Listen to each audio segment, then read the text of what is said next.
এই 17 বছরের মিনিমাম 3.5 থেকে 4 বছর আমি জেলে ছিলাম।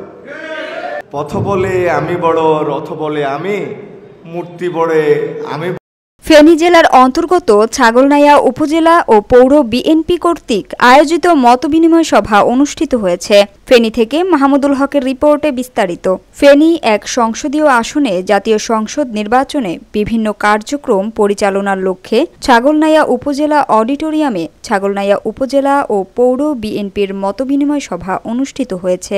উক্ত মতবিনিময় সভায় প্রধান অতিথি হিসেবে উপস্থিত থেকে বক্তব্য রাখছেন ঢাকা মহানগর দক্ষিণ বিএনপির আহ্বায়ক রফিকুল আলম মজনু। বিশেষ অতিথি হিসেবে উপস্থিত থেকে বক্তব্য রাখছেন কেন্দ্রীয় বিএনপির সহ গ্রাম বিষয়ক সম্পাদক জনাব বেলাল আহমদ। বিশেষ অতিথি হিসেবে উপস্থিত আছেন জাতীয় নির্বাহী কমিটির সদস্য জনাব জালাল উদ্দিন মজুমদার। বিশেষ অতিথি হিসেবে উপস্থিত আছেন ছাগলনাইয়া উপজেলা বিএনপির আহ্বায়ক জনাব নূর আহমদ মজুমদার, পৌর বিএনপির সাবেক মেয়র জনাব আলমগীর হোসেন সহ আরও অনেক নেতৃবৃন্দ। ফেনী এক সংসদীয় আসনটি বিএনপির জন্য খুবই গুরুত্বপূর্ণ আসন, কারণ এটাকে খালেদা জিয়ার আসন বলেও বোঝানো হয়। তাই এই আসনকে কেন্দ্র করে বিএনপি নেতা কর্মীদের আগ্রহ অনেক বেশি। মতবিনিময় সভায় আরও উপস্থিত ছিলেন ছাগলনাইয়া উপজেলা বিএনপি, যুবদল, ছাত্রদল, কৃষক দল, শ্রমিক দল সহ সকল অঙ্গ সংগঠনের নেতৃবৃন্দ।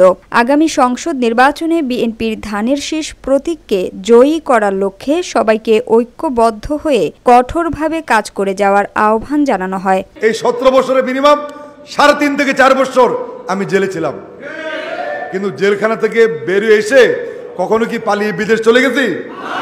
না ভয়ে ঘরে ঢুকে গেছি?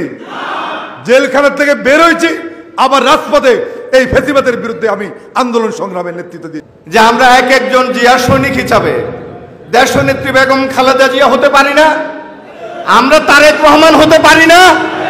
আমাদের গত নির্বাচনে রফিকুল আলম মজনু নির্বাচন করেছে ধানের শীষের জন্য, সবাই কাজ করেছেন না? আমরা কি মজনু হতে পারি না? সমস্যা কোথায়? Samia Sultana, GBC television.